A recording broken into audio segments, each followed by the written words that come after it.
Life is much better now. It's all redeemable. You can start over any day, no matter how many times you've gone out and relapsed. People think, oh, well, it's too late now because I've gone back out again. No, it's not. Come back. You can come back. You can come back. You can come back. Keep coming back. Don't give up. If you've got a breath in you, even if you're in prison doing a life sentence, you still have life. There's still something to be grateful for. It's never too late. That's really the big thing.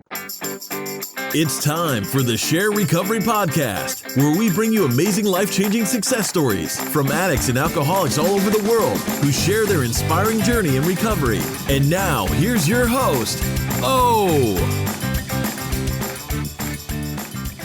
Hello, everyone, and welcome to another episode of the SHAIR Podcast. And today we have Robert Hammond joining us on the show. Robert is an author, a writer, and a consultant, and he teaches people how to transform their life by transforming their writing, which, as most of you know, is the most important facet of recovery. Robert is the author of self-help and consumer finance books, including Life After Debt, which sold over 100,000 copies. He's also a film and television writer, producer, and Hammond's script C.B. DeMille won Best Screenplay at the 2011 Los Angeles New Wave International Film Festival. But today we're going to talk about when Robert was a full-blown drug addict and how his life just spiraled out of control. He was on the streets, using heroin, stealing, wound up in prison, suffering from depression, and a host of other physical ailments. He was literally knocking on death's door. There's just way too much to tell in an intro. So let's dive into Robert's story. But first, I'm going to read a few of our iTunes reviews. And this one comes from Lisa S. 1962, and the title is Hope for a Successful Journey. And Lisa writes, I have no idea how I found this podcast, but I'm so glad I did. Newly sober, not ready for meetings, but know they are coming. Listening to these podcasts has helped me understand so much about me. I'm not alone. I'm not crazy. I'm one of many people that battle this baffling disease. When I do bravely take on my first meeting, I believe the knowledge I have attained here will help me not be deathly afraid. Such hope in these stories. Maybe one day, after I have some real good time under my belt, I can share my own story to help someone else. That is my hope. That is my prayer. HP baby. Oh man, that is just absolutely beautiful, Lisa. And when you're ready, let's get you on the show so you can share your experience, strength, and hope with all of us. Thanks again, Lisa, for that beautiful message. And let's get into one more. How about one here from the UK? This one is from Matchbox 123. And he writes, amazing. I'm fairly early in recovery, and this podcast is keeping me going through the tougher moments. Thanks, Omar, and everyone involved for making it possible. Really very helpful. Matchbox, it's my pleasure. It's an honor and a privilege to be of service. And to be quite honest, I absolutely love doing what I do. So folks, if you have not yet rated and reviewed the SHAIR Podcast, please, one of the best ways to help support the show is to go to iTunes, leave us a 5-star rating and a review, and that helps catapult us up the ratings on iTunes, which will make it easier for more and more people to find the SHAIR Podcast. Now, in the past, many of you have asked, how can I help support the show? Well, I'm going to keep it simple for you. First, I want to thank the people who have sent us donations via PayPal. There are a few of you that still continuously send donations on a monthly basis, but we can always use more. So, on a weekly basis, I have over 5,000 listeners every week who listen to the SHAIR Podcast.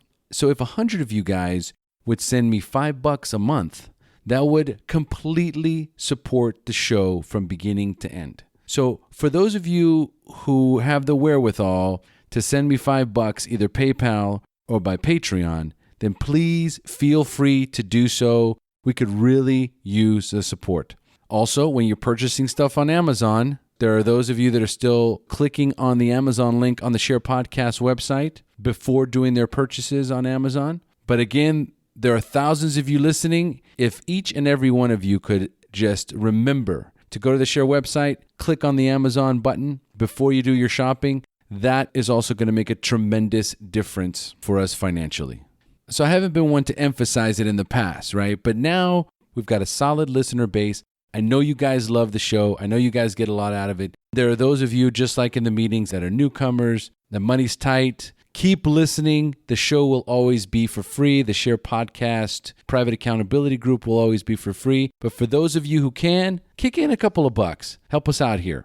And not to forget the SHAIR Podcast private accountability group. Again, it's growing like crazy. Guys, go to the SHAIR Podcast, www.theshairpodcast.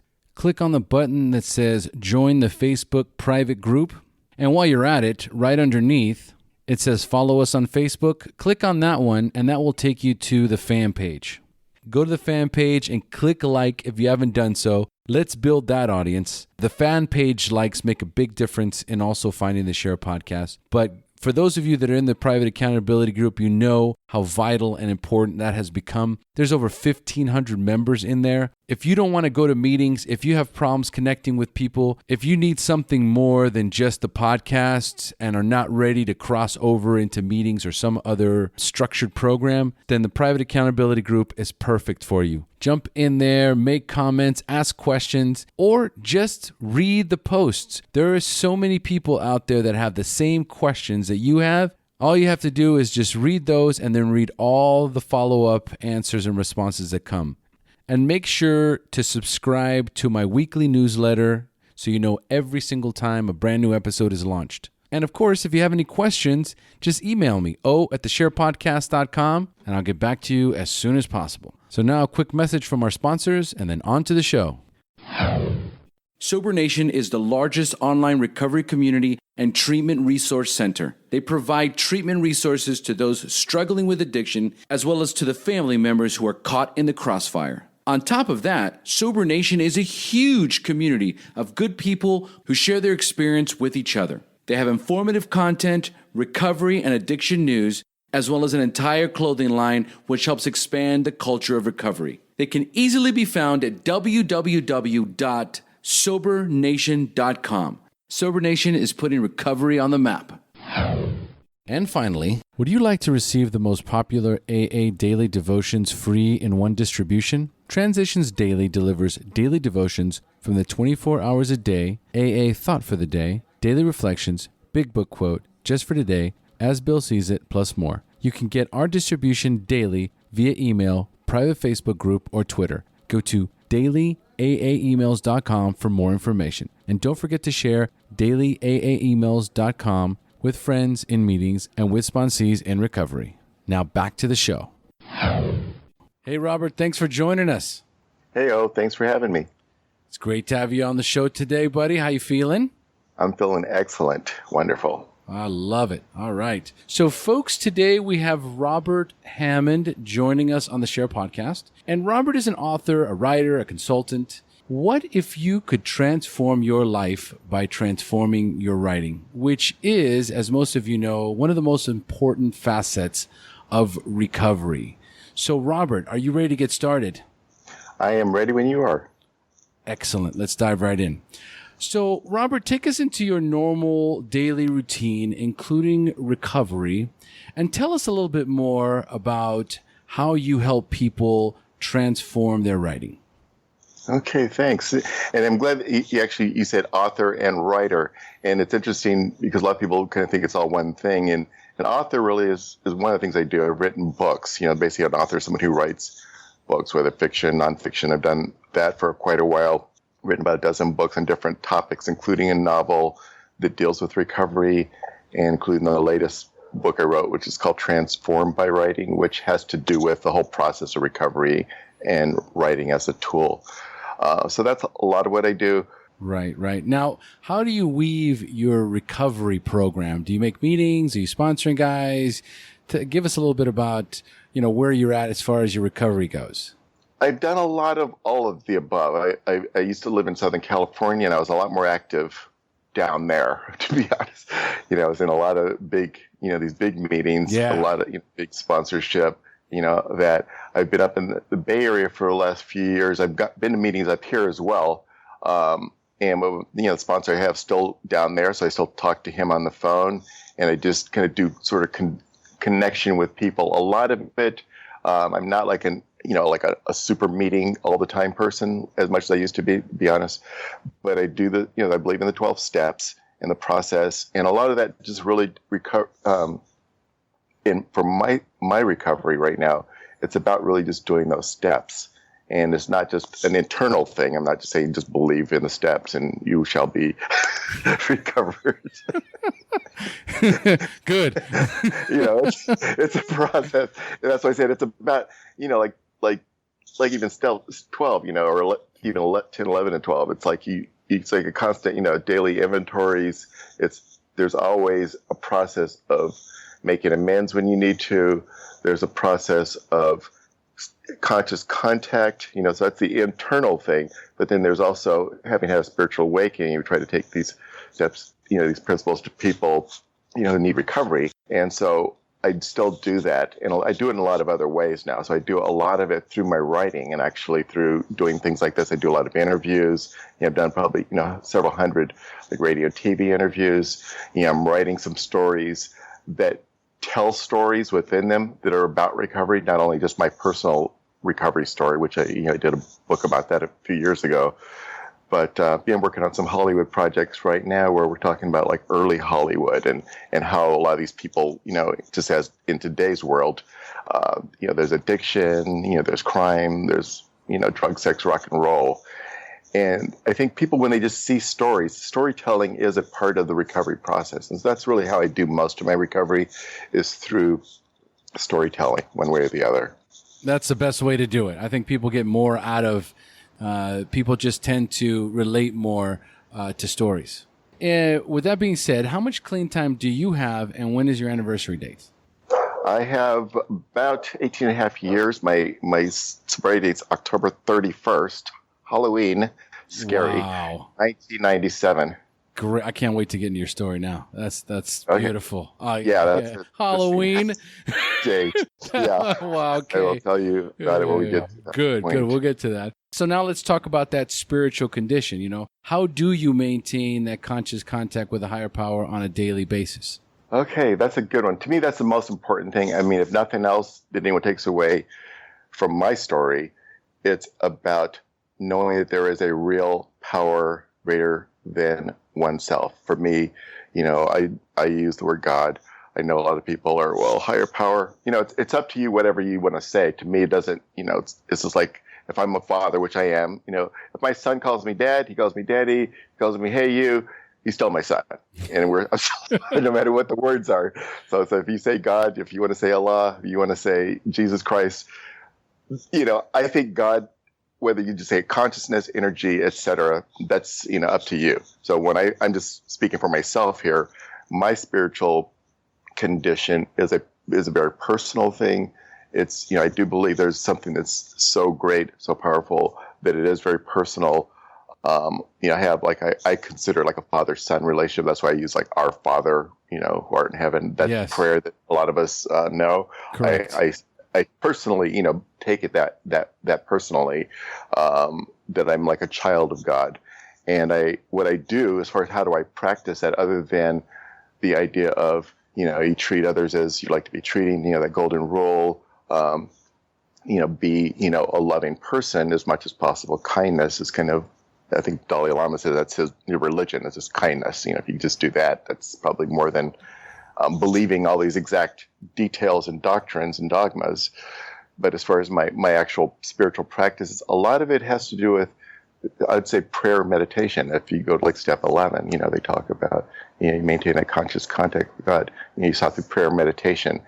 And I think one of the things I neglected with a lot of that time is I did a lot of praying. God help me, God help me, God help me. If you'll just get me out of this, I'll do this, this, those bargains. Yeah.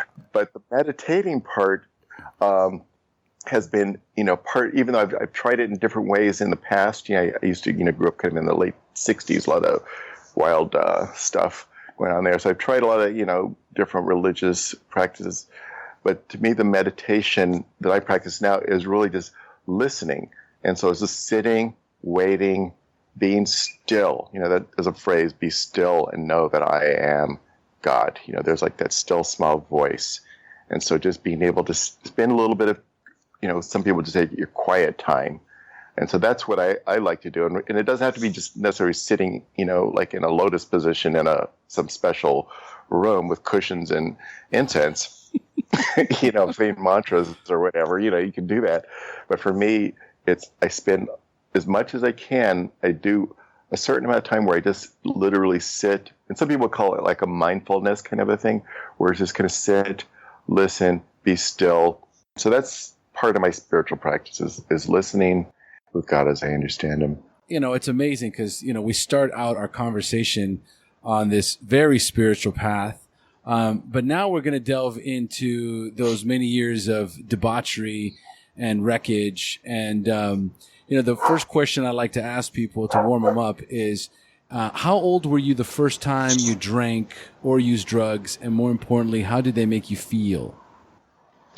Well, the first time, and I vaguely remember this, is I was actually very, very a young child at my with my relatives.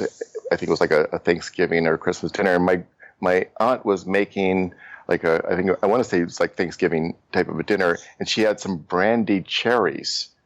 And so I was back there helping her, and she would say, "Here, you want to taste this?" And she would give me these sips of this brandy from the cherries. And from what I recall, I just kept drinking and drinking more juice. And then I came out to the dining room and I started talking all animated. And I was talking like I was really wild. And my grandmother said, "This boy's going to be a preacher." So that was my first drug, and I actually was a blackout because I really don't remember it, but I had been told it so many times that I know it happened. So that's, I guess, back, like I said, I was about 6 years old. However, awesome. I know, but my more conscious practice was really probably my early teens. I was just getting into high school, and I was born in the mid '50s, so I grew up in the '60s. It was probably before your time, and maybe for a lot of your listeners, they're like, "Well, I heard of those times." But we had what they call the Summer of Love, and I was just a young kid getting ready to go into high school when all that stuff was going on. They had, what we call hippies back in those days, and right. The Beatles were already out, and all that psychedelic stuff, and that to me is just beautiful. Growing up, it was like, oh, and then there was a war in Vietnam and all these crazy establishment things. So I kind of just got caught up in a lot of that, the rhetoric and the what I thought was the beauty of it. There's like a movie and a play called Hair, and Age of Aquarius. Yep. And so to me, that attracted me. I was like, oh, that's beautiful, and I was kind of like I'm African American, so I was kind of like sort of like a Jimi Hendrix kind of a style, if you picture that, with a fringe jacket, and I had the afro, and I was real skinny. So that was, I had the bell-bottom jeans. So that was me. And so back to the actual drugs and alcohol. I started out really, my first real drug. We drank some wine. Yeah, I remember drinking wine and smoking cigarettes and stuff, and just get that little high. And we used to do this thing with our breath, this hyperventilating thing, just for fun. You'd breathe in and out, and then you hold your breath, and you have someone hold your chest, and you get like that hyperventilating a little high. And then we went from that, with the wine, little cigarettes, and we did a little pot. And then I started taking LSD right around that time. So that was my first real drug. And I thought that was, that was a positive thing, because here everybody should open up their minds, tune in, turn on, drop out, and you'd really see, the ultimate, reality. This is the way it really is. Kind of like that Matrix, thing. Yeah.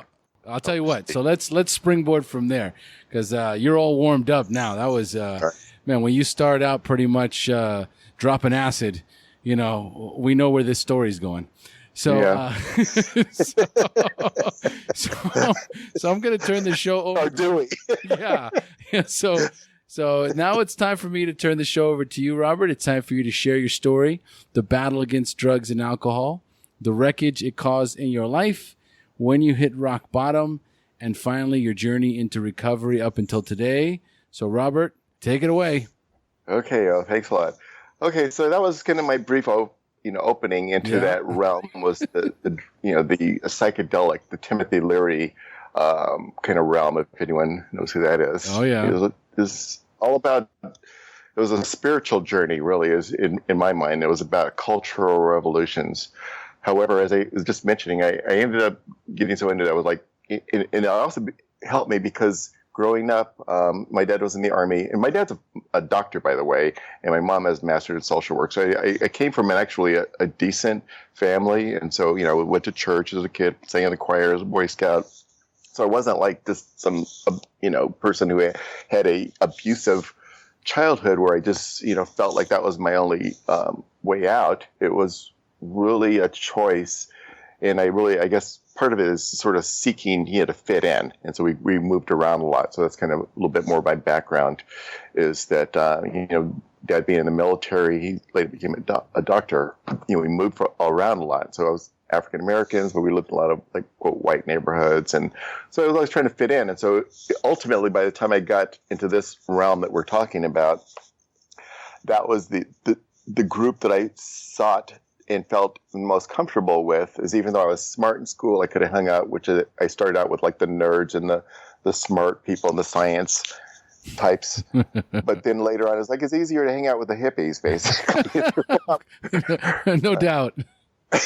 Just a lot more of them and a lot easier, the bar was a lot lower, basically. Like all you have to do is just kind of either have something or have a few dollars to be part of us, or just show up, basically. And so I did a lot of that. We used to hitchhike around, I don't know if you know California, but, it was like Big Sur and San Francisco to the north. I was in the Central Coast.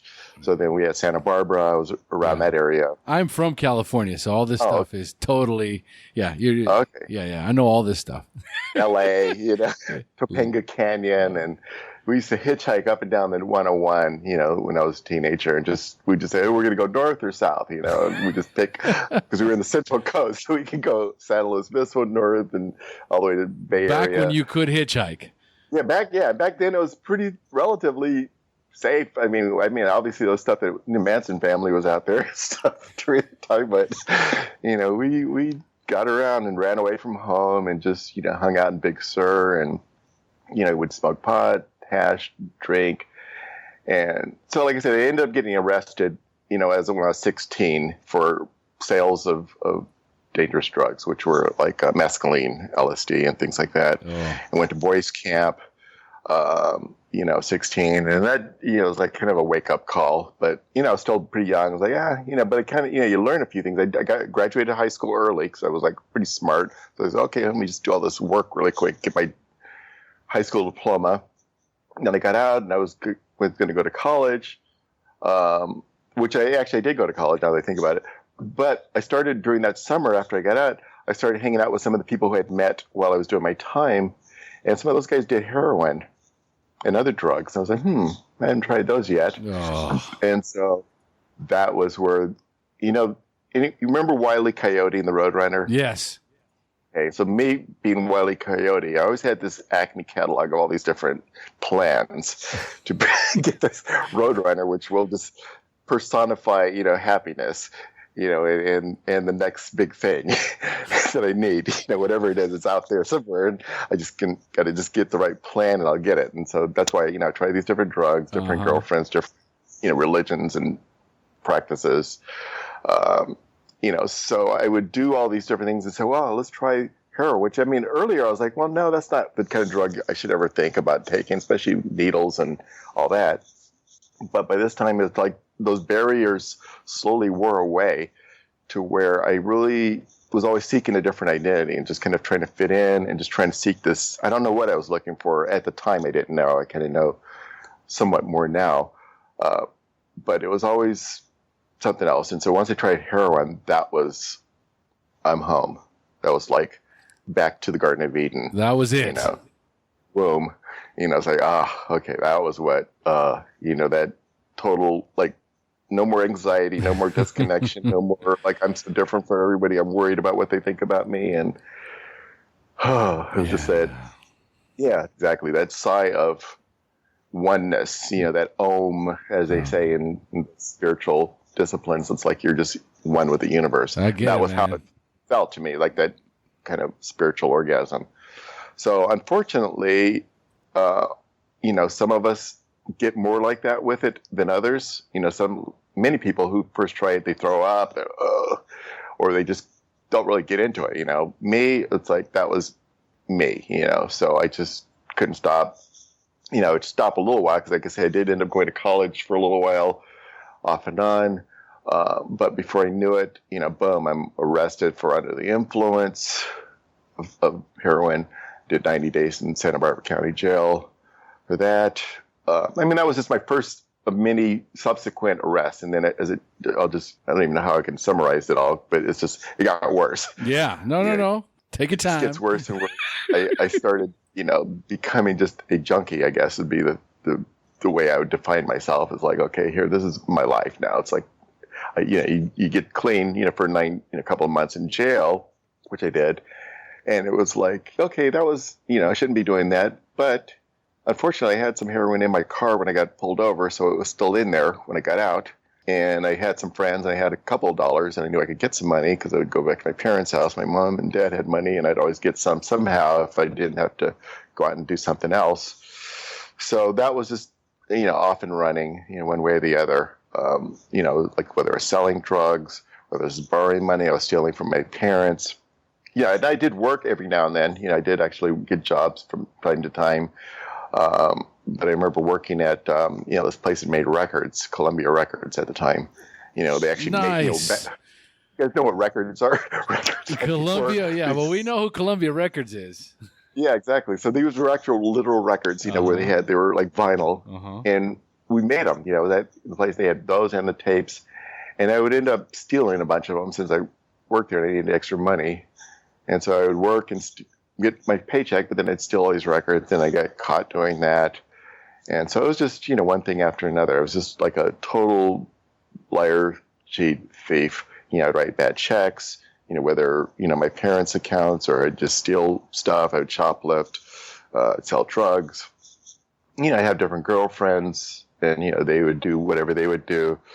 And this is, and what I'm talking about right now, this is just my early stage. Eventually it got to where I started doing armed robberies. I got arrested for a robbery. I went to California Rehabilitation Center, which is prison for drug addicts. I've been to Chino. I've been to Chino's no joke, man. No, it's not. How long I was were there. You in there? Well, I did what they call a 90-day observation, which is like a, so I did a couple of months in there where they send you. That was for like some forgeries. I ended up writing a bunch of bad checks. And I had, a bunch of charges for that, grand theft. So I did that. And so they did the 90-day observation, but then they let me out on probation when I went back to court for that. And then I got arrested again later for a robbery. And so they say, okay, no, you're not getting any better. So obviously. Yeah, obviously. The probation was our mistake. You should have gone to prison the first time. So now here I am in California Rehabilitation Center, which is a prison in a sort, down in Norco in California. Mm-hmm. And so I spent some time there. I got out, I kind of thought, okay, I got myself together now. And I remember getting out of there after about 14 months or so, and getting out and it's supposed to go to a halfway house. And I get to the halfway house and they're like, oh, this is really a rehab center. I'm like, no, I'm not going here. I go out to my friend's house who had done time with, go out, start getting high. And like a week later, I'm back in CRC. Man. I'm literally back, within I think I was out 11 days was my total time. I mean, there were other times I would get arrested for shoplifting and I'd get out. And I'd go back, get arrested the same day. There were times I would just constantly, I just couldn't stop, because I didn't, it was to a point where I had nowhere to go. So I was always living in shooting galleries, so to speak, or living in vans, or I lived in, abandoned houses, and just on the streets. I was down in Long Beach for a couple of years, lived with a dope dealer girlfriend, and, it was all kinds of just crazy stuff. We were just either getting robbed or robbing other people or selling drugs or shoplifting. Or somebody would, just do something insane. That's not that was already insane. It was just always something. I'm curious. I'm curious when you talk about. Well, it sounds like do you have any idea how many times you were arrested?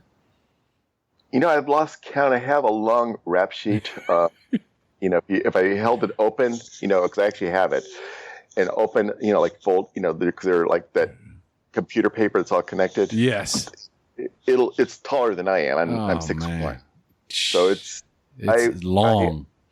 At least the number of times I was arrested, I really never counted them, but I'll say at least probably 20, at least, and, I spent several years, in jails, prisons, did a lot of rehabs too, by the way, in and out of these times. I would go, to these drug and alcohol programs sometimes, and some back in those days, they had them like the state hospitals, Camarillo State Hospital, that was like the drug program. And then they had these weird, heavy duty, the family, they would call it, program where it was kind of like a Synanon type of thing. I don't know if you know about Synanon. It was kind of like but these were like official drug and alcohol programs where they'd make you like wear signs.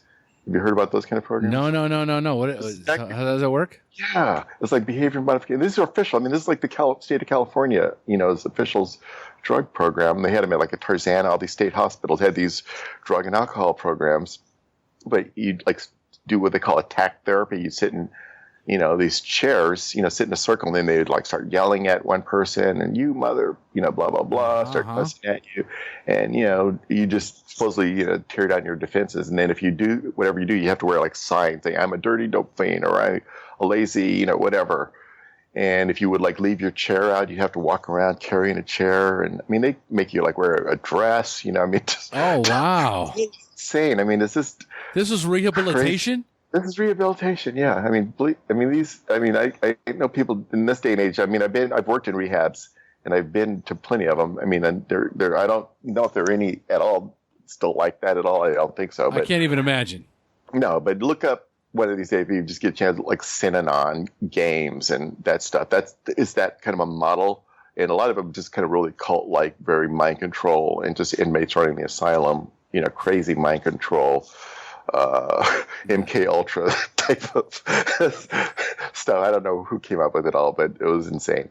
So I did a lot of that. I did at one point. I got to a place called Cry Help in North Hollywood, where it was actually the 12 steps were involved. And I was like, wow, and that was one of my first awakenings of that. And I started to go in that direction. And I was like, wow, okay, that was kind of like a little oasis in the desert.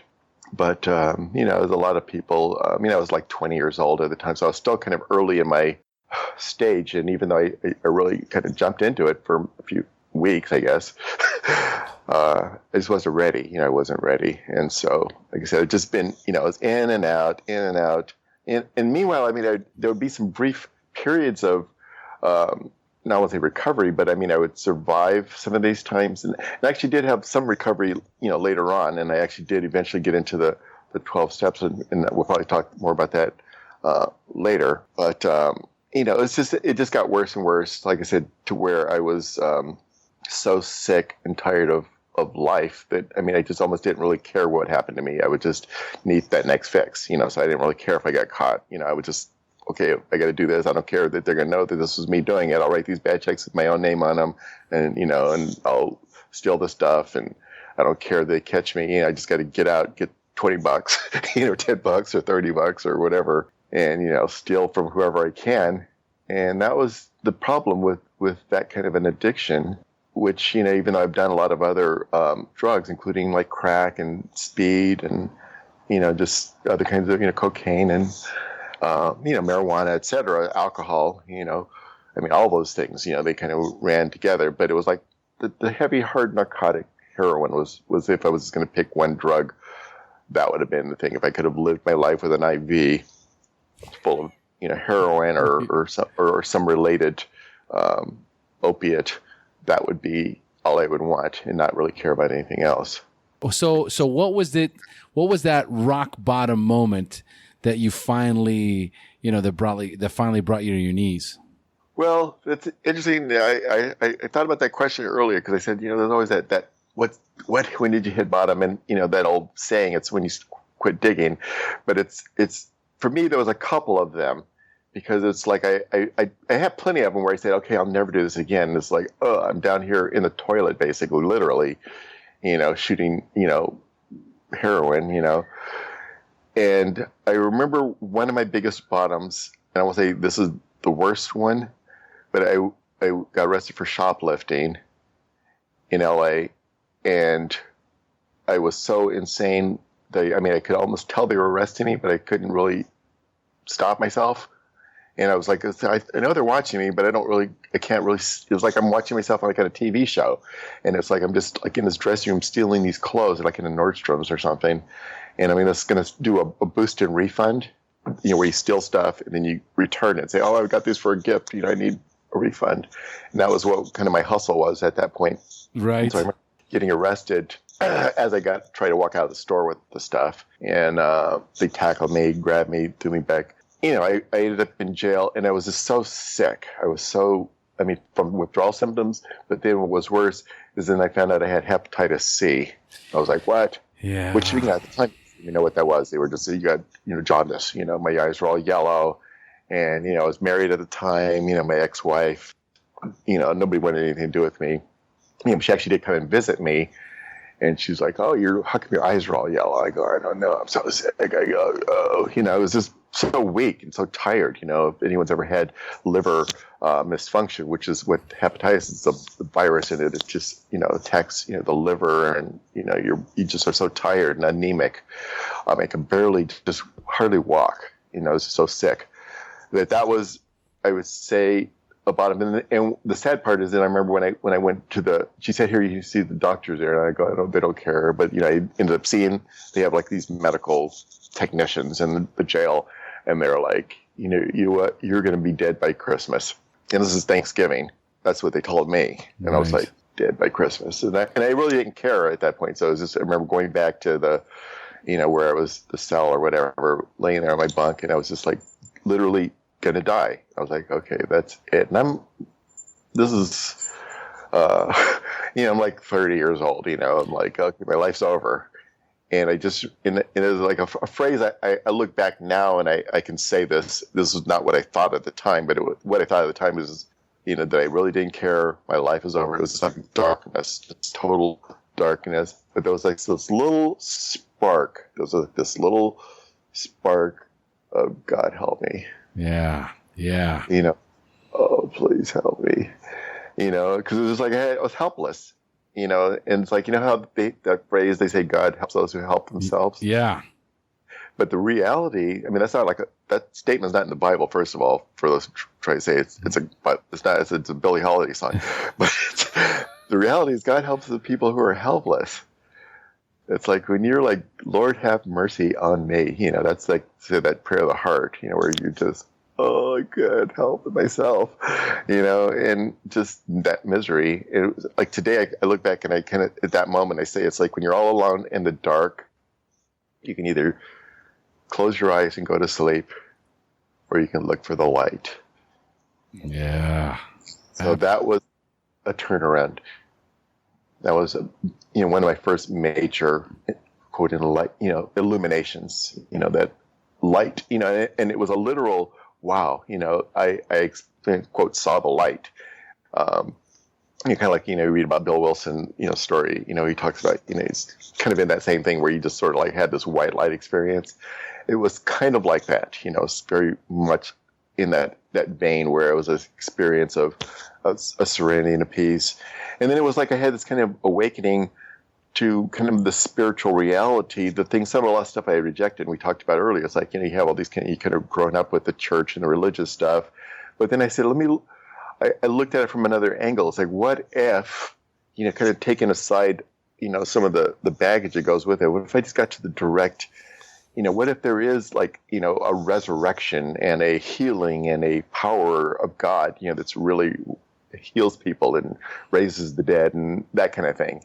And it was just trying to go beyond all the actual, even the stories, but just to, what if there's a really a true living presence, which, it wasn't even a question at that time because that was my experience. And so that's kind of what sort of that started me back kind of on that spiritual path.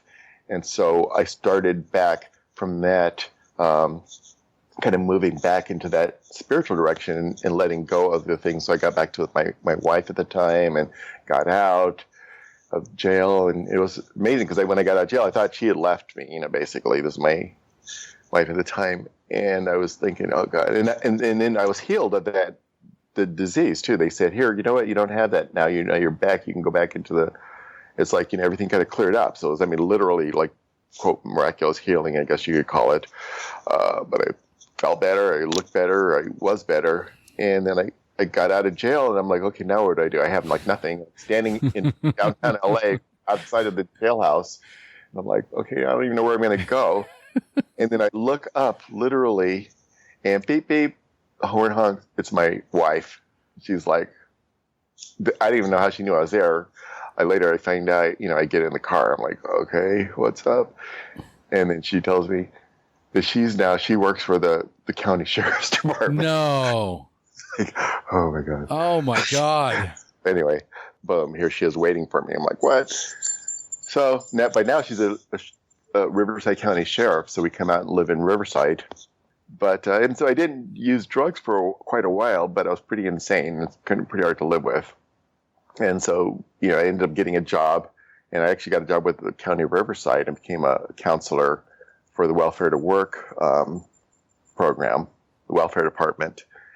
And so, but, I was so insane, I just basically just kind of flipped out to the point where I started drinking and saying, well, at least I'm not using heroin, but I drink. And I says, look, if I just drink and I'll smoke a little weed here and there, I'll be okay. And, obviously I kind of quit going to church by this time. And I were kind of having problems, and just one thing led to another. And I started sleeping with this client of mine, and my wife left. Well, actually, I left her because I went to live with this girlfriend, and just, I was just totally, like the people that I was just talking about, all these people, I thought, all these church people are all hypocrites. Here I am judging them, but here I am doing all this weird stuff. Absolutely. And, that'll point your finger, three pointing back. Uh-huh. And that is always true. I've always found whenever I do that, which I still do sometimes, I criticize, I gossip, I complain, or I look at how terrible this person is. Oh, thank God I'm not like this person over here, And then I'm like, okay, you know what? I get a message from the universe, from God, saying, no, let's take another look at yourself. Take a look at your life. Here's going to be something that's going to teach you a lesson here that you need to learn, because it's not the way you think it is. You don't know everything. And moving forward, I got worse and worse and worse, back on the heroin eventually, in and out of jails again. I had tried, I'd gotten to recovery for a while. Actually, I'd gotten sober for a couple of years.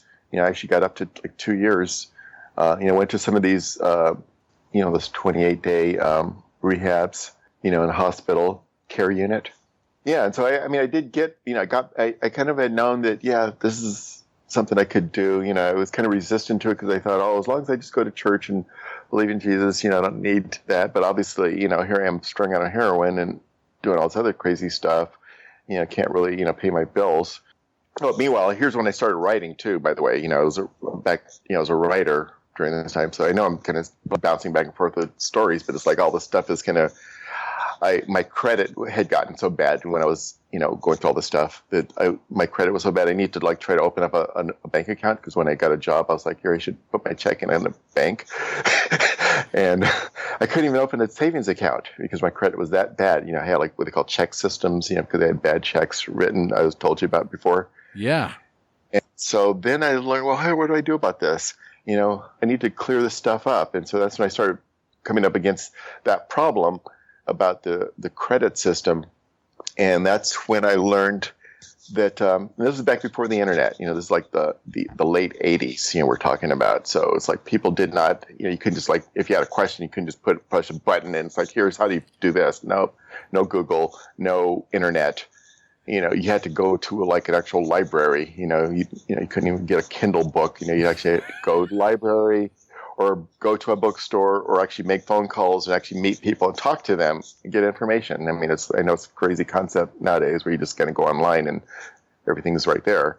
But I tried to figure, how do I fix my credit? And the books that were available were only, you either file bankruptcy or you budget your money. I'm like, well, no, that's not what I'm talking about. I'm like, I got to fix this negative stuff so I can open a bank account or get at least I didn't even want credit cards. I just want to be able to open up some kind of an account so that I could pay my bills, like a checking account. And I had to figure that out. And so I met with some attorneys and I met with somebody who used to work at TRW, and I found kind of how the system worked. And so, long story short on that, because again, that's a long story, is I learned the secrets of credit, and I ended up, opening up credit accounts. I learned, wow, here I could do this, clear up all this negative stuff on the credit reports. I was like, oh, wow, I didn't know that. It's like, here, you can do this. And then people would start asking me, because I was working for the county, so I had all these coworkers. They were like, hey, how'd you do that? I was, oh, you do this, and you go here, and you go here, and you do this, and this. And I was, oh, wow, that's good. Like, here, help me do it. And I'm like, oh, well, just do it like this.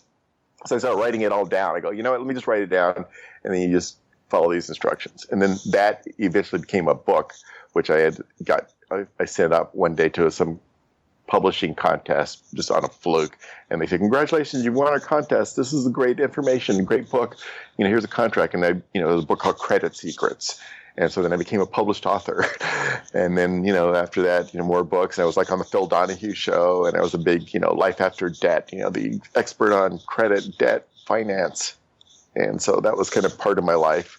But being a drug addict, it's kind of hard to practice a lot of what I was preaching. So I would, I remember doing some of these interviews. I mean, like literally, I don't know if you remember Phil Donahue. That was of course, yeah. The early Oprah days. I was on that show. I was like strung out like a dog. On the stoned out on speedballs. Belushi's we would call them at the time. Heroin and cocaine. And I remember just I'd be on the show and I could do it. Because I could when I would have the right chemical combination, I'd be pretty coherent. That's why I said I worked for the county of Riverside. I was a counselor. I was doing interviews on the radio. I was on TV. I mean, I almost got on the Oprah show. I mean, I would remember talking to their producers, and I'd come home and I'd do these interviews on the radio. Where I'd be called. This radio shows would call me. I'd be doing them, and I was like on Tom Likas down in KFI in LA, and half the time, not always, but a lot of the times, I'd be so strung out. I mean, I literally be doing radio interviews. I'd be shooting up while I'm talking to the guy. Because they couldn't see you. They couldn't see me. I mean, I'm on a radio, just like say we're talking right now. Right, exactly. On the radio, on the phone. So I'd be, so strung out, these speedballs at the time that I'd literally be like shooting up while I'm talking to the person. It's like, and all of a sudden I'd be talking like that. That rush. And it was just crazy stuff. So that was just part of my downfall. And then it got worse. I just got, like I said, I had these ups and downs because there was part of me that was doing okay, because I did sometimes hold a job. I worked for the government. Like I said, I'd gotten into the Army and got the honorable discharge. I was able to function at times, but then other times, just this. These are the kind of drugs, heroin, particularly cocaine, speed. They don't, let you do well for too long. I mean, I'm sure there's some people that can do it. For me, it's like they say it's progressive. It just gets worse and worse and worse. You just get further and further to the point where it doesn't take much just to put you down, especially once you kind of know better. And so you got the guilt thing going. And especially if you had that spiritual awakening at some point, and then you probably know people who you relapse, and it just gets so much worse. You go back out there and you come back. If you're even lucky to come back, some people just go out, overdose, boom, they're done. Correct. I came so many times to that. Yeah, I never talked to one person that said it got better. No, it never got better. It got worse and worse and worse. And then I'll just give you my. That was my early bottom. The bigger bottom, back to the Halloween, because I know we got so much time here. Yeah, that's right. Is I got arrested. I was working for the county. I'm driving around. I'm selling IDs, fake IDs, and marijuana. So I got a gun. I carried a gun. And I remember the night before that I'd gone to Harvest Fest Crusade, with my girlfriend at the time. I had this beautiful poet girlfriend, and we were like, oh, let's go to this Christian, Greg Laurie, I don't know if you know who he is, Harvest, kind of like a Billy Graham for the millennial hipsters, basically, with, the Christian rock bands and stuff and fireworks. And, the Angel Anaheim Stadium. Uh-huh. So I got like 4th of July, it was like, 4th of July, 1996. That was where we went. The next day, I've got my gun in my waistband. I've got my 5 ounces of pot in my car and a couple bottles of methadone and, my drugs. And I'm driving around on my lunch break from work, because I'm still working for this county. And I go down to my drug neighborhood just because I got all these fake IDs and drugs to sell. And boom, I pull around the corner, cops behind me. And I'm like, oh no. And I don't have my seatbelt on. I've got like my little dream catcher. I'm like, oh God, help me.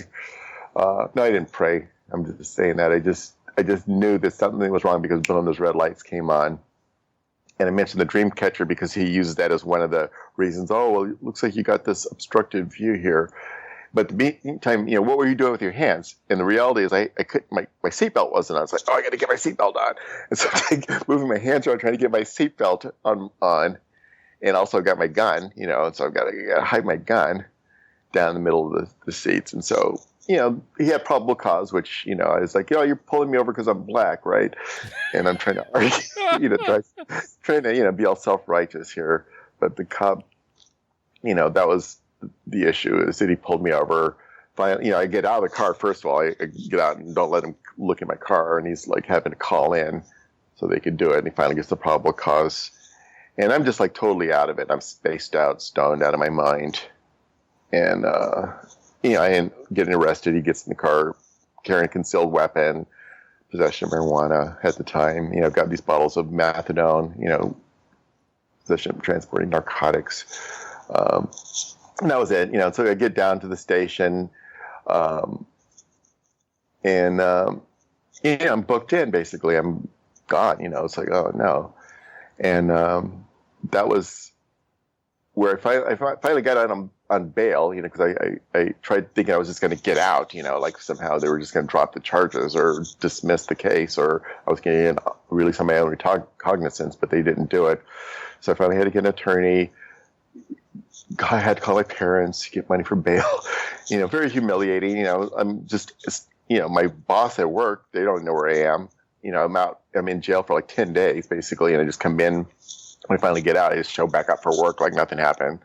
And they're like, where were you? I'm like, oh, I was just, I was out sick. And, well, you know how they tell you that, government jobs, you can't get fired from? Yeah. That's not true. I mean, it's hard. It's hard for them to fire you, but I will tell you. Yeah, it is possible. I didn't get fired right then, but I did not long afterwards because I didn't even get better than after this, because here I am out on bail now. And I'm thinking, here I'm going to fight this case. It's like, I'm like O.J. Simpson. We're going to have cameras in the courtroom. We're going to fight this. I mean, this is my insane, arrogance, thinking, like here, people versus Robert Hammond. Like I'm some big shot or whatever. I'm so important. Like, don't you know who I am? I remember telling the cops that. It's like, hey, don't you know I work for the county Riverside? And they're like, not anymore, you don't. No, exactly. And I'm like, yeah, but I wrote all these books. I'm the author. I said, oh, well, now you got something else to write about. I'm like, oh, man. And so that was where my downhill, like I said, it gets worse. I was like, I'm out on bail and I'm so depressed and now I'm sick again. Remember that thing I had before with the hep C and the anemia and stuff. Now I've got it again, which I didn't realize. I just realized, God, I'm just so tired all the time. And I just couldn't even get out of bed hardly. I mean, I got fired from my job eventually. They were just like, you know what, you're just sign these papers. You're out of here. Here's your box of stuff. Just get out, basically. And it was, more to it than that. But like I said, I got fired from the job. I had like nowhere to go. I had like this little one bedroom apartment off, Riverside. Yes. California. That's where I was living, on the east side, kind of the lower income level place, little furnished apartment. Uh-huh. And I was just kind of, off of University Avenue, and that area. And I was just so down, so down. It was like, okay, you know what? Now my life is totally over again. And, I was trying to fight this case. And eventually they were like, you know what? If you had just pleaded guilty early on, you could have got like a misdemeanor and got out of here like in 90 days or something, weekends. But now, we're in Superior Court. You've been fighting this case for like a year and a half. So I'm out on bail. I'm going to just keep putting this thing off. And I'm just like in denial that, they can't get me. It's illegal search and seizure and all this stuff in my own mind. And, it just wasn't, they weren't, no, they were like, no, you're just stupid. You're just going to go to jail. You're going to go to prison, actually, at this point now, because now you wasted our time. So you're facing 16 years. So I'm like, what? Oh, my God. And so I was like, you want to try to get a last minute deal. And I knew the DA, and I could say his name, but it was actually my sponsor used to work at the DA's office there. So, I mean, I kind of knew people over there, but I mean, they can't like help me at this point. It was just like, if you can try to get a deal right before we're getting ready to go to jury trial here, we're going to take a jury next week. If you get convicted, you're going to get about 16 years, because now it's not just carrying a concealed weapon, it's ex-felon with a firearm. It's not just possession of marijuana, it's transporting for sale, and this is back before the marijuana medical stuff, which is what I was trying to say. This is all for medical reasons. But, back then, they weren't even going to talk about that. No. And so, like I said, okay, 16 years if I get convicted, if I go to jury trial and I lose, which, there's no reason I could win. But I figured I could just tell them how great I am, and they're going to just somehow believe me. But I realized eventually, I was like, you know what, I'm just going to have to just kill myself. I mean, I literally thought that, because I used to carry guns. I got, like I said, arrested with one gun. Somebody has stolen my other Glock, that I had. And, I just thought, you know what? I just can't do it anymore. I can't even live my life. There isn't no life. And so what am I going to do? I could get, some more IDs, which they found those on me and they didn't steal my IDs. They took my IDs. They were going to charge me with them. But by that time they said, we got so much stuff on you. We don't even feel like doing more paperwork on you. So I just said I could just run away, change my name, but I had nowhere to go. I didn't have the energy to do it. So I said, okay, you know what? I give up. And, for a long time I didn't think I was really an alcoholic or really had a problem, because I don't know if you remember the Andy Griffith Show? Mm-hmm, yeah. Remember Otis, the alcoholic on the Andy Griffith Show? He was like the town drunk, and he would be like the drunk, and he'd come into the jail. He would just walk in there drunk, lock himself up, just lay down and say, "Oh, here's the keys," And that, to me, that's an alcoholic. So it's like, okay, I'm not like that. I'm not, I'll never turn myself in. I'm never going to be where I want to go to jail. But like I said, I was more like the road runner. I mean, that was not the road runner. I was like Wile E. Coyote. I always had these different schemes. And, unfortunately, I was always running off the cliff like Wile E. Coyote. It's just, could not catch this road runner of happiness. And so eventually I was able to talk to my attorney and talk to the DA's office. And I was like, okay, you know what? I'm sorry. I'm sick. I can't do it. What are they offering? What's the best thing I can get? And they said, we can give you 2 years in prison. I'm like, okay. I didn't care. I was like, oh, I'm too old for this. I can't do it, but I don't care. I don't have anywhere else to go. That was kind of my last house on the block. I was like, okay, so that was October 30th was me going to jail. Well, actually going to the court. And I remember sitting out there in front of the courthouse. My ex-wife at the time, she's there, in the court. And it's like I plead, give him, I'd already given him my guilty plea. Now it's like my sentencing day. And so I turn over my keys to my house. I go, here, and we have a kid by this time. So I go, here, take my apartment, take my car. I don't have anything. I don't care about anything. I'm going to prison. I just gave it away. Didn't care. And I went to prison. And I remember waking up that next morning. This is October 30. Oh, by the way, when I walk in the jail, how they, here I am all nice in my Armani suit in the, the courtroom, looking all cool, I think. I smoked my last joint sitting out there in front of the courthouse on my way in. I was like, okay, it's the last time. Walk in. Okay, Judge, here I am. Boom. And it's like, we're sentencing you to 2 years in state prison. It's like, give my stuff to my ex, take it. I go into, they book me in the jail, and they start asking me these questions like, are you suicidal? And I'm like, well, let me think about it. And they say, okay, you know what, you're coming with us. And they put me in this rubber room and give me these kind of a straight jacket type of thing. And they send me, because of not really answering the suicide question well, which I really didn't know if I was or not. I guess I probably kind of was. But and they put me in what they call the ding tank, in jail. which if anybody's ever been to jail, that's where the craziest people in the jail are. You're already crazy if you're in jail for the most part, to some extent. But isn't that like when they do the 5150 or something like that? Yeah, it's kind of, 5150 is generally where they put you in a state in a hospital. But it's like those same kind of people, basically, the schizophrenic, bipolar, and just people talking to themselves or wandering around, babbling. Those are the people that are in what they call the ding tank in the jail. And so I got to go in there with them because of my potential suicide risk. Yeah, exactly. And depression. And actually, and I was on antidepressants at the time too. So, so that was part of it. I was like, okay, I'm depressed, because I was on methadone, I was on Prozac, whatever else, marijuana, heroin, cocaine. And they put me in, I just remember waking up that morning, that's October 31st, I wake up and I'm seeing this crazy looking guy looking down on me. And he's like, what I remember, he said something like, call me Ishmael. I'm like, what the freak?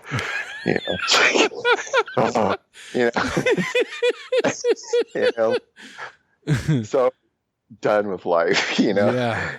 It's me on my way, sitting in the Riverside County Jail, laying there with these crazier than me, I think. In reality, I was as crazy, if not worse, than any of these people. But headed on to prison, and as they say, you wait to catch the chain, and then they call it what they call the gray goose. The actual, you're there for a few weeks, basically sitting there, just waiting, and then you go, and then they sent me up to Tehachapi, which is up in the mountains, and it was like freezing cold, and it was November now. And, it's like freezing cold mountains. It's like snowing all over the place. I just remember driving in there in this Grey Goose bus. We were all shackled in. And it's like the big sign in the prison. It's like, it says, no warning shots. And I'm like, what? And it's like telling you, it's like, here, no, you don't get a chance. It's like, if we see you and we shoot you, we're not going to shoot over your head. We're just going to shoot you. So, exactly. Okay. And it's like when they say get down, on the yard, it's like you got to like lay face down, and this is snow, and you got like these jumpsuits with these little cloth shoes, this reception center.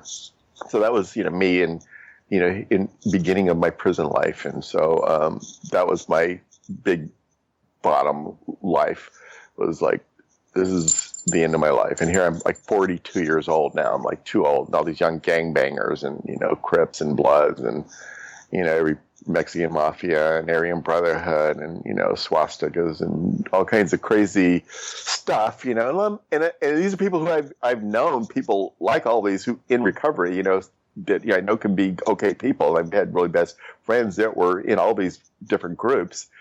But, at this stage in life, I really thought I was like above all this. It's like, here I am, published author, Mr., worked for the government, Mr. Big Shot, on Phil Donahue's show, I can't do it anymore. I think I'd got my bachelor's degree by that time. So I was like, college graduate, but, fortunately that's my sobriety date, October 31st, 1997. And so I spent that time in that cold prison. I did pray. I said, God, this is like too cold. I don't want to be in this place. So sent me to Calipatria, which is down in like the Inyo desert between like Arizona and hell. And it was like 130 something degrees. So it's like, that question of, be careful what you pray for. It's right. Like, exactly. This is hot out here. It's like, oh, so hot. 100 and something, 30 degrees. Not 100, 130 degrees. And it's like all these cow pastures. You can't even breathe. And there's like smog and thick, air out there in these crazy prisons, all over the middle of California. There's a lot of them out here. So that's where I spent my time. I ended up doing a year, I got, quote, good time, and I did get back into, started going to some meetings there, and I was kind of like, got my Bible and got my big book and tried to be the spiritual person again. And that was my recovery, though. That's where it started. That's what it took for me to get myself back in that direction. And, fortunately I got out of there, unfortunately I got back to my old little place in Riverside. I met, with some people that I knew before I ended up getting a job working as a career counselor for a recovery place in Riverside. I was like the job developer, because I had that background in employment, counseling. So I did that for a while. And, that's, the upgrade, was my life from that point forward. I ended up getting on parole. I ended up getting a job with the state of California. After that, I worked for the Employment Development Department. Worked for state disability insurance, became a manager, became like a trainer, ended up working up and got married later. I don't know how much fast forwarding you want here, but. So you were in prison and, you surrendered. Did you connect with the 12-step fellowship while you were in prison? I did. In fact, I had some friends from, my old recovery group that I reached out to. I started writing a couple letters, and they had some meetings there. I was still kind of more in the Christian religious phase of it. I was kind of like I was like the counselor of our we were on what we call a level 1 minimum security yard. So we had like dorms. I was like the dorm counselor. I worked for the correctional counselor, and I was able to have a lot more leeway.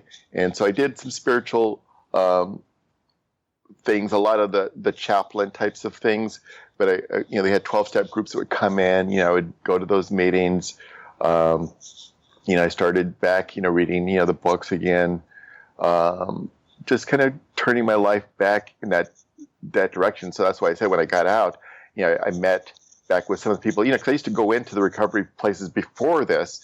Before I, when I was, had been clean sober for a couple of years, a couple of times in the past. I had actually been sober, more than once in the past, and had some recovery networking in the Riverside area, which is where I was doing all this at this stage. So I got out and I was back, got back into meetings right away.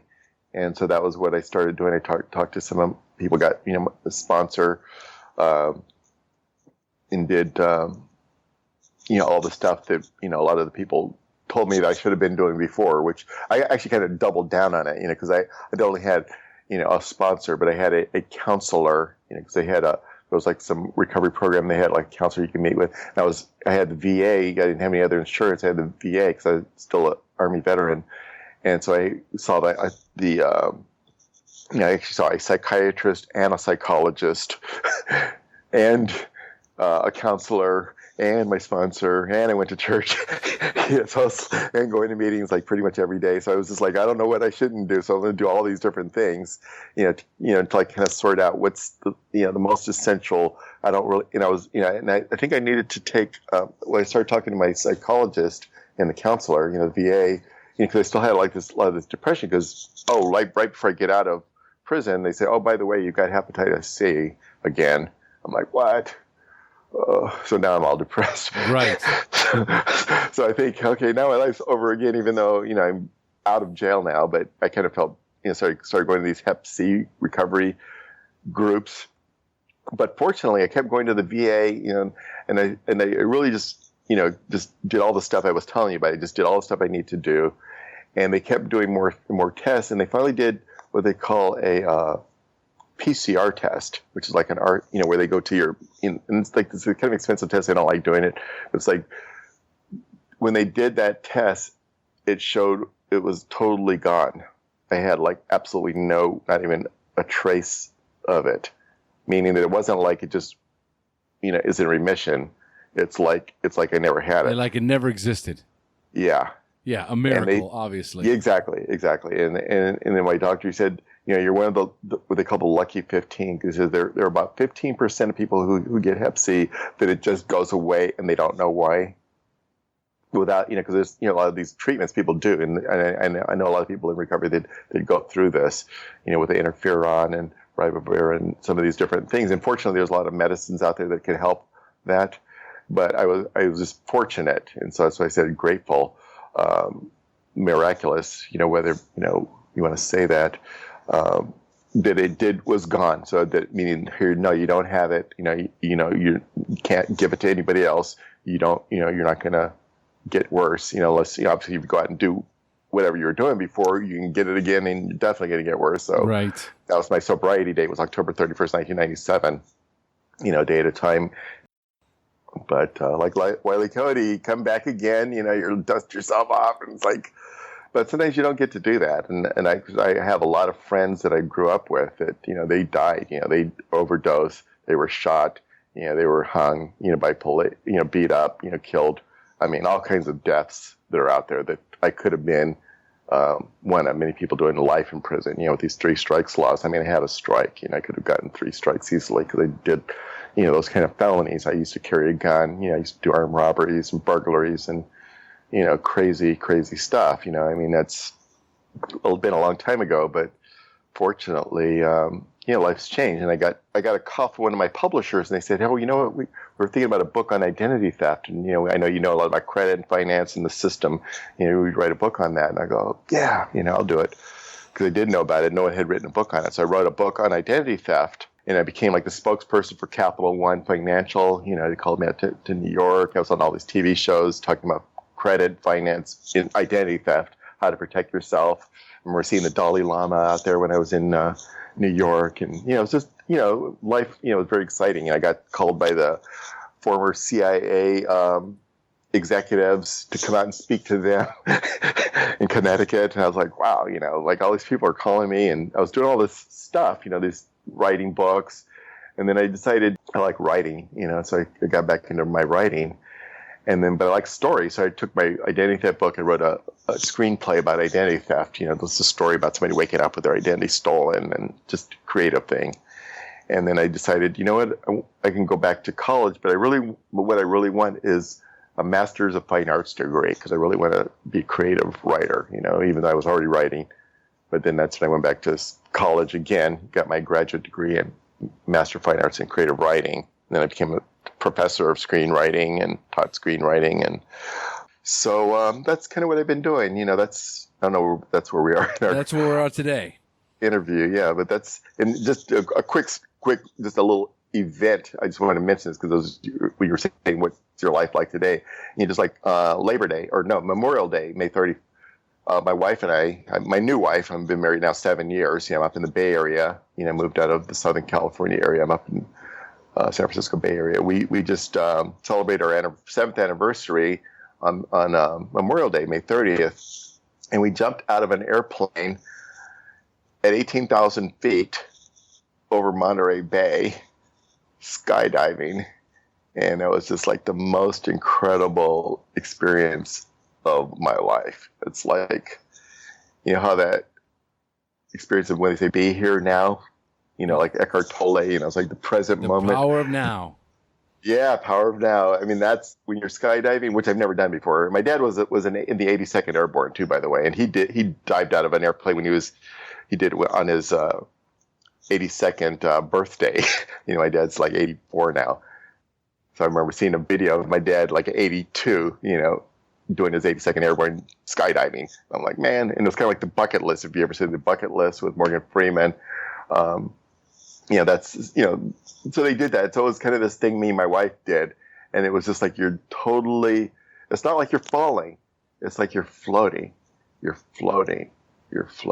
And you're just, that was my experience. Totally free here, being here, present moment. Like I said, power of now. And just, that was just tumbling, and you watching the Monterey Bay, this is like the highest up skydiving in the country or in the world, I think. And that was just, just a beautiful day, that we had. And the day before that, we went and saw the whale watching out there in Monterey, and the big blue whales came right up to the boat. So it's like, life is just, I've been, we've traveled, we've been to Berlin and Paris. Life is just an absolute miracle. You've been clean and sober now for 18 and a half years, living a life, beyond your wildest dreams. And, it is a miracle. And the things that you do today with your wife and the traveling that you do, only possible by connecting with God and by having a program in recovery as your foundation for life, for establishing spiritual principles and, being able to be a responsible, productive member of society. It's just a miracle, man. Yeah, it is. Life is a miracle. That's the thing. And the reality is it's available for everybody. I mean, life, I think Helen Keller says life's, it's a daring adventure or nothing. I mean, you have a choice to, never too late, just to start over and just even those little moments, it doesn't have to be all dramatic. You don't have to jump out of airplanes or fly to Paris, to have a good life. And you live down in Costa Rica, which is on our list. So that would be the place to live, eventually. So. It is an amazing. Don't be surprised if we come knocking on you. Let me know. Give me a heads up. I will, definitely. Yeah, we'll warn you if you're coming down that way. All right. Well, I'll tell you Beautiful. what, Robert, you've got an incredible story. Again, it's one of those things where you listen to someone share their story, and you wonder how they made it through this war zone, this absolute train wreck. Into a person that lives the life that you do today, true testament to your higher power. So what I like to do is, as we close up the interview, is I like to close up for the newcomer. So what I'm going to do is I'm going to ask you 5 questions about your early recovery, and I want you to respond with inspiring and insightful answers you can share with our newcomers. Are you ready? Okay. All right. So number 1, what was keeping you from getting clean or staying clean when you first got introduced to recovery? I would say the biggest things was pride and stubbornness, thinking that I knew it all. Like somebody would say something to me and I go, yeah, I know. Yeah. I remember that. Yeah. I know. I know nothing. That's the thing is that pride. I mean, I know a lot of times we think of pride, self-esteem as positives, and they can be as far as a sense of dignity or feeling, okay about who you are.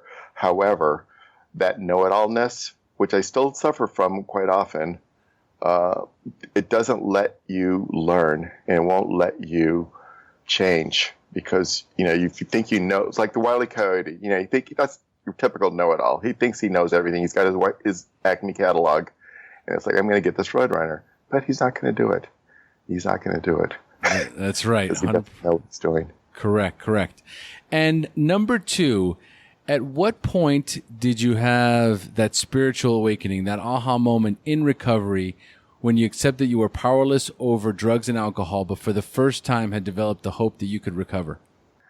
Oh, boy. I think the first time I really had a real hope was when I first went to a 12-step meeting. I was actually about 20, and I went to this place called Cry Help down in North Hollywood, and they exposed me to that whole realm, which I didn't know about because I told you about those other kind of recovery, which is more of the attack therapy. And first time I went to those meetings, I was like, oh wow, this is a lot different than the churches that I'd gone to, a lot different than the attack group therapies. There's a hope here. There's a real genuine affection. People, sharing with each other. And I really felt there was a light there. And I knew, like I said, I've had many, those hitting bottoms where I felt like I was powerless. So I can't just name the one, that was one. But other ones were, like I talked about before in 87, where I was just kind of alone in the dark and said you can kind of give up or look to the light.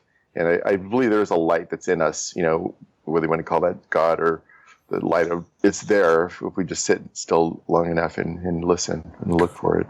Absolutely. There is just, and I remember like you were talking about during your share, it's like the Bill Wilson experience where, he's in the hospital and the light shining through and you get that moment where you have a godlike experience that you can't explain, but it was in that moment that you felt the presence of God for the first time. And you ran with it, and it's a beautiful experience for anyone who's experienced it. So number 3, do you have a favorite book you would recommend to a newcomer that you read in early recovery?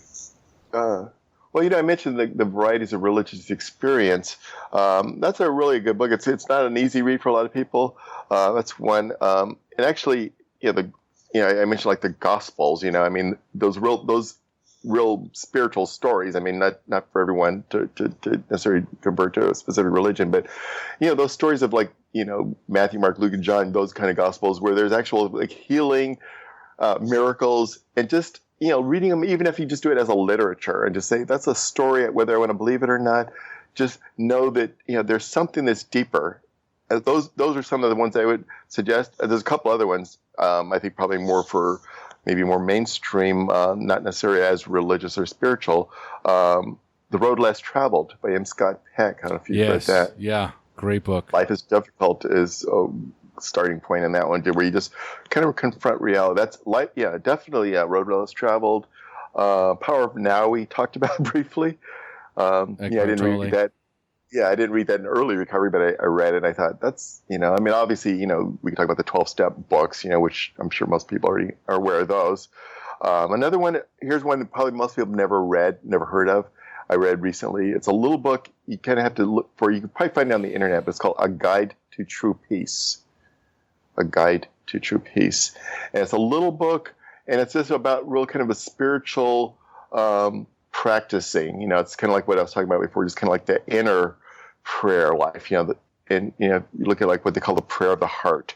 There's a lot of inner work that a person can do just wherever you are. It doesn't have to, you have to join an organization necessarily to practice some of these just very spiritual ways of, taking yourself to the next level. So those are the books I'd probably recommend. Great suggestions. I love it. And so number 4, what is the best suggestion you have ever received? The biggest one is I'd really talk about is this gratitude. They call it, sort of cliche attitude of gratitude. It's easy to say it, just be grateful. But it's like we're really not always that grateful. And one of the things, one of my sponsors, when I talked about a lot, he says, I complain, about my life. It's like, oh, poor me. It's like, I don't have a girlfriend. Or, oh, poor me. It's like, I don't have that much money in my bank account. I got bills to pay, blah, blah, blah. And he would tell me, you know what? Here's what you should do. You should go down to the prison there and find one of these guys that are on death row or doing a life sentence and tell them about how bad your life is. Them too feel sorry for you. Or find somebody in the hospital like with a terminal disease or somebody like in a wheelchair that's like a quadriplegic. And talk to them about your problems and tell them, how bad you've got it. Oh. And it's like, okay, yeah. So it's like, that was like a little wake-up call. Just you put it in perspective. And it's not to like find people look worse than you and look down on them. Because I do know, for example, I had an opportunity to go to Louisiana after Katrina, Hurricane Katrina, right? Which is having problems out in Baton Rouge now. I mean, there's always things like that going on. I had an opportunity, which I hadn't planned on. I wasn't really thinking I'm the kind of missionary type of guy, but it was a situation where I was in a conversation with someone, and someone says, "Yeah, we're going to get some guys and go down there. Do you want to come?" And I'm like, "Yeah." I'm like, "What? Who just said that?" And and then before I knew it, I'm down there in New Orleans, like weeks after Hurricane Katrina. After and I was cleaning up and just being down there, and we come back, on the plane, leaving there. And it's like right before Thanksgiving, and the people in the airport like, why are you guys down here to help? Thanks so much. And it was just like, we were glad to be able to do it. And I went home for Thanksgiving, that week. And it was just, that was a different Thanksgiving after seeing that. And the people down there were so grateful too, and just knowing that, here, your whole house just got wiped out, literally. And, you're grateful that somebody's giving you some water, some T-shirts, and some food. No question about it. That attitude of gratitude, it's key. Yeah. Absolutely key. Always try to be grateful every day for something, your wife, your family, your life, your health. There's always something that you've got going, no matter how bad it is you got something that's better than you've had it in the past or that other people have. And it's not even a comparison thing, but it's just be glad, because even those bad things, what I found is, like, I even think back in my life, I go, if it wasn't for some of those bad situations, number one, we wouldn't be having this conversation right now. I wouldn't be able to help other people share the story, because it's like, oh, well, you don't really know what you're talking about. You don't know what it's like, to be a drug addict. You can't help anybody. But I've been able to talk to people about, recovery. I've been able to talk to them about writing their stories because I've, had a little bit of a story to tell, and it's been a healing process and a journey. And so I've shown other people how, I've been a professor of creative writing and screenwriting, and I've been able to make movies and write books.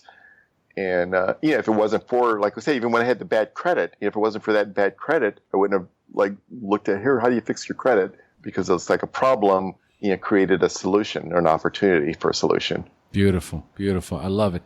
And then finally, if you could give our newcomers only one suggestion, what would it be?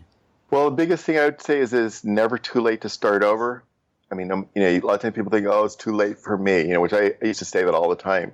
By the time I finally got sober this time, I was 42. I've been in and out of jails most of my life. I'd lost, my marriage, and, my son was estranged, and my family was just disappointed in me. My health, I thought, here, I've got hepatitis C, I'm going to die of liver cancer. But, that was 20 years ago. So, life is much better now. It's all redeemable. You can start over any day, no matter how many times you've gone out and relapsed. People think, oh, well, it's too late now because I've gone back out again. No, it's not. Come back. You can come back. You can come back. You can come back. Keep coming back. Don't give up. If you've got a breath in you, even if you're in prison doing a life sentence, you still have life. There's still something to be grateful for. It's never too late. That's really the big thing. As long as you have breath, you have life. And I'll add to that, just look to that light within yourself. There's a light there. The image of God that you're created in. That's who you are. That's in you. That's deep down. You got to sometimes be still for a while and look, when it's all dark, look for that light. Absolutely. Absolutely beautiful. Wow. Robert, thank you so much for those wonderful suggestions. And thank you so much for joining us today. Well, thank you. I really appreciate the opportunity. Thank you so much for all you do. You're awesome. Man, I love Thanks it. to everyone for listening. Folks, we've now reached the end of our show. Thanks for joining us. And as we say here in Costa Rica, pura vida. Pura vida. Thank you for joining us on the SHAIR Recovery Podcast. To check out the show notes page on this interview or to thank our guests for sharing their story, go to www.theshairpodcast.com. While you're on the website, don't forget to sign up for our free newsletter to stay up to date on the latest news, podcasts, and interviews. Want to be one of our guests and share your story? Then go to our website and click on the Share Your Story button. We share our inspiring recovery stories every Tuesday, so subscribe to our show on iTunes or Stitcher Radio to get your free weekly download. We'll see you then. The opinions shared on this show reflect those of the